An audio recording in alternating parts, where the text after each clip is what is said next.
really a puzzle. It's just, this is one of those instances where you really see the strength of people like Allama Tabari, and how much of a forensic scientist he was in the way he approached the Quran. And this puzzle that no one else was able to solve, he was able to put together and find clues within the text itself to put the entire picture together. Alright, this second and last section that I'm going to share with you today is from Surah An-Nisa, verse number 157 to 159. وَقَوْلِهِمْ إِنَّا قَتَلْنَا الْمَسِيحَ عِيسَى ابْنَ مَرْيَمَ رَسُولَ اللَّهِ وَمَا قَتَلُوهُ وَمَا صَلَبُوهُ وَلَكِنْ شُبِّهَ لَهُمْ وَإِنَّ الَّذِينَ اخْتَلَفُوا فِيهِ لَفِي شَكٍّ مِّنْهُ مَا لَهُمْ بِهِ مِنْ عِلْمٍ إِلَّا اتِّبَاعَ الظَّنِّ وَمَا قَتَلُوهُ يَقِينًا. This verse is actually a continuation. The previous verses were saying that the reason why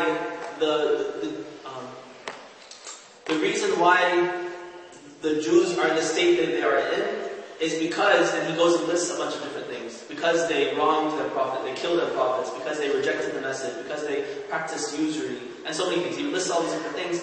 Amongst those is this. And only a few of them shall believe because they claimed. Because of this claim that they made, this is why out of the Bani Israel, there's so many of them that had the prophecies, only a handful of them ever believed in Islam and accepted the teachings of our prophet. Why was that? One of the reasons was because of this. Because they claimed, we killed the Messiah, Jesus, son of Mary, the messenger of God. Though, Allah says, though they did not kill him, nor did they crucify him. But it was made to appear so to them. Those who differ over him are steeped in doubt about him. They do not have any knowledge about him and only chase conjectures. But they definitely did not kill him. Okay, so that's a very significant verse. The next one says, بَلْ رَفَعَهُ اللَّهُ إِلَيْهِ وَكَانَ اللَّهُ عَزِيزًا حَكِيمًا. Rather, God raised him into his proximity, and God is invincible and wise. The last verse, 4:159. وَإِن مِّنْ أَهْلِ الْكِتَابِ إِلَّا لَنُؤْمِنَنَّ بِهِ قَبْلَ مَوْتِهِ وَيَوْمَ الْقِيَامَةِ يَكُونُ عَلَيْهِمْ شَهِيدًا. Every single person from the people of the book will believe in Jesus before his death. His death. His is a huge puzzle and mystery. Whose death is referred to? Before his death. Is that before that person's death or before Jesus' death? And so I'll try to address that. And on the day of resurrection, he will be a witness against them. Okay, so what do we have? We have these verses that talk about plots and plans that the Jews were making against Jesus, and all these plans, all the counter plots, the counter plans that Allah made to protect Jesus, to protect his message, and at the same time, kind of seal his case against the Jews. Okay? Let's go through it. I've lost my notes, so I'll go by memory. Alright, so مَكَرُوا مَكَرَ اللَّهُ وَاللَّهُ خَيْرُ الْمَاكِرِينَ. Alright, what does it mean to say Allah is a plotter, a planner? Mak is not a very good attribute. He's almost like a trickster. And we call it Muawiyah was a makkar. Someone who's a trickster, someone who's always designing plans and plots to mess people up and make people think something, and propaganda stuff, like that sort of thing. So what does it mean that Allah himself is saying that he does this? Right? They make these plots, and I also make these plots, and I'm the best of them. I'm better than them. Right? I can outdo them in this game of plotting and planning. The meaning of this, it comes a couple of different times in the Quran. We have makr attributed to God. We also have what's called khud'an attributed to him. That they try to deceive him and he also deceives them. Right? The meaning is this. It's not that God likes to deceive people. His first inclination, the first thing he wants to do is to guide people. To help them, to guide people, to forgive them for their shortfalls. But guidance is his first inclination. The problem is, though, that people's reaction is not always to accept the guidance. And a lot of times, or sometimes, people are so stubborn that they treat God's guidance with almost in a mocking way. They take it very lightly. They reject it. They refute it. And when they start doing that, when they seal their own hearts and decide that they don't want anything to do with God's guidance, at that point, God's attitude changes. Right? He wanted to guide them. They refused. Remember that the two levels of guidance I mentioned? We have two waves of guidance. A general broadcast of guidance, which is there for everyone. The Quran is hudan lin-nas. It's guidance for all people. So Christians, the Jews, atheists, everyone, for everyone, it's guidance. But the only people who benefit from it are those who listen to it and accept it. Once they accept it, then they become muttaqun, and the Quran is also hudan lil muttaqeen. It's specifically guidance for those people who accepted that first wave of guidance. Then it comes in and it furthers their guidance. It increases their knowledge, it gives them tawfiq, and so forth.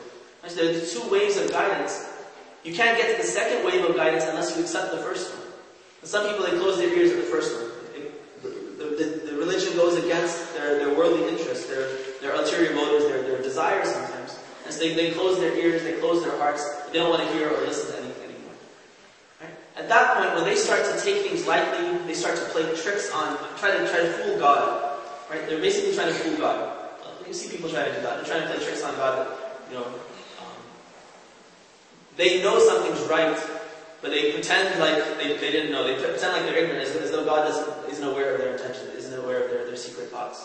Right? They try to fool God when they're really fooling themselves. They're trying to fool God and the believers. The only people they're really fooling is themselves. Okay, so once they start doing that, then God also, He treats them in kind. He also treats them in ways that are fitting for people who are dishonest.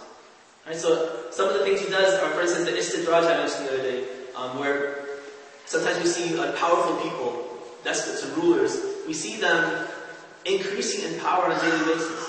The more evil they do, the more people they kill, the stronger they seem to be getting. We wonder, how can that happen if God's all powerful? Why doesn't God just come in and destroy them? The reason is that He's in the process of trapping them. He's trapping them by dangling this carrot of power in front of them, wealth and all these sort of things. The more they do, He dangles more, the worse they get. Right? The dunya helps them to achieve their evil potential.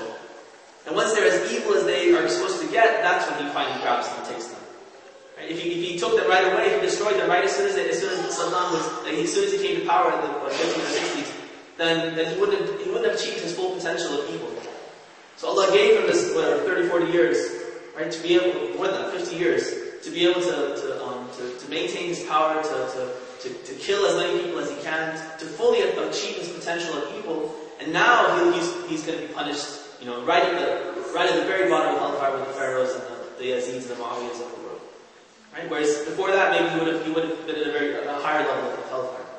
Right? So part of the way Allah acts, He traps these people. If you trap people, if you're kind of dangling a carrot and leading them into a secret trap, then that's a way of tricking them. Now He's not doing that because Allah is evil somehow. He's doing that because that person was evil. That person deserves to be treated like this. This is how he's treating God, so God turns around and treats him this way. Right? So that's what makr wa makr Allah means. Okay. This is the first verse that we have that tells us about what God's plot is, what His plan is. Allah tells him, "O Jesus, I shall take you from them. Inni mutawaffika." This word mutawaffika, this has caused a lot of confusion amongst Muslims in general. Tawaffi in Arabic, it literally means to take something in full. Right? So if say you owe me some money, if I come and I demand my money in full, I take it in full, that's called tawaffi. However, it's often used to refer to death. Because when someone dies, then Allah takes that person's soul completely from his body. He separates the soul and the body remains behind, it decomposes, He takes the soul. That actually taking, right, tawaffi means to take, it starts to have this connotation of death. So because it has that connotation, some people say, oh, He said, "Inni mutawaffika," it must mean I'm going to kill you, I'm going to take your life, I'm going to make you die, and then take your soul.